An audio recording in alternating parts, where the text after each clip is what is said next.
রাত তখন প্রায় 2টা। বিশ্বের বেশিরভাগ মানুষ ঘুমিয়ে আছে, কিন্তু ঠিক সেই সময় এক চমকে দেওয়া খবর ছড়িয়ে পড়ে সামরিক গোয়েন্দা নেটওয়ার্কে। এক রাতের মধ্যেই 200টিরও বেশি মিসাইল প্রস্তুত করেছে উত্তর কোরিয়া। প্রশ্ন হল, হঠাৎ কেন এমন প্রস্তুতি? এটা কি শুধু শক্তি প্রদর্শন, নাকি আসলেই যুদ্ধের প্রস্তুতি? কিছুদিন ধরেই কোরিয়ান উপদ্বীপে উত্তেজনা বাড়ছিল। উত্তর কোরিয়া ও দক্ষিণ কোরিয়ার মধ্যে সম্পর্ক বহু বছর ধরেই টানটান। আর এই উত্তেজনার কেন্দ্রবিন্দুতে আছেন উত্তর কোরিয়ার নেতা কিম জং উন। তিনি বারবার ঘোষণা দিচ্ছিলেন, উত্তর কোরিয়ার নিরাপত্তা নিশ্চিত করতে হলে সামরিক শক্তি আরও বাড়াতে হবে। কিন্তু কেউই কল্পনা করেনি যে এক রাতের মধ্যেই এত বড় প্রস্তুতি নেওয়া হবে। সেটা ছিল এক অস্বাভাবিক রাত। স্যাটেলাইট পর্যবেক্ষণে হঠাৎ করেই দেখা যায় উত্তর কোরিয়ার কয়েকটি সামরিক ঘাঁটিতে অস্বাভাবিক কার্যকলাপ। মিসাইল ট্রাক চলাচল করছে, সেনারা ব্যস্ত, আর একের পর এক লঞ্চার প্রস্তুত করা হচ্ছে। গোয়েন্দা তথ্য অনুযায়ী প্রায় 200টিরও বেশি মিসাইল অল্প সময়ের মধ্যে প্রস্তুত করা হয়। এগুলোর মধ্যে ছিল স্বল্প পাল্লার মিসাইল, মাঝারি পাল্লার মিসাইল, এমনকি কিছু ব্যালিস্টিক মিসাইলও। প্রশ্নটা তখন একটাই, উত্তর কোরিয়া কি সত্যিই যুদ্ধের প্রস্তুতি নিচ্ছে? এই খবর সবচেয়ে বেশি আতঙ্ক তৈরি করে দক্ষিণ কোরিয়ায়।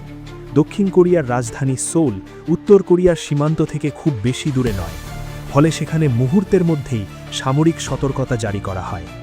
দক্ষিণ কোরিয়ার সেনাবাহিনী তাদের ক্ষেপণাস্ত্র প্রতিরক্ষা ব্যবস্থা সক্রিয় করে, আর একই সঙ্গে নজরদারি বাড়ানো হয় পুরো সীমান্ত এলাকায়।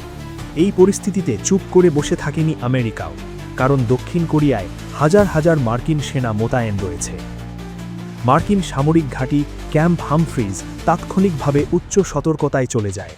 ওয়াশিংটন থেকে জানানো হয়, যদি কোনো ধরনের আক্রমণ হয় তাহলে যুক্তরাষ্ট্র তাদের মিত্রদের রক্ষা করবে।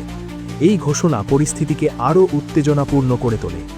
সবচেয়ে বড় প্রশ্ন ছিল, হঠাৎ করে এত মিসাইল প্রস্তুত করার কারণ কি?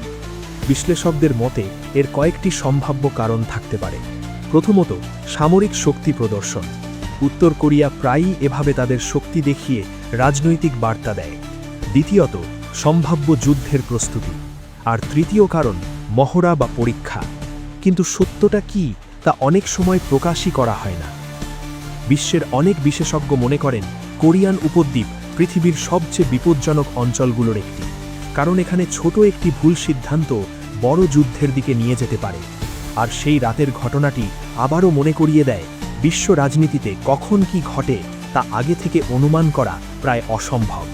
হয়তো সেই 200 মিসাইল কখনোই ব্যবহার করা হবে না, কিন্তু প্রশ্নটা এখনও রয়ে গেছে, যদি কোনোদিন সত্যিই সেই বোতাম চাপা হয়, তাহলে পৃথিবী কি তার জন্য প্রস্তুত?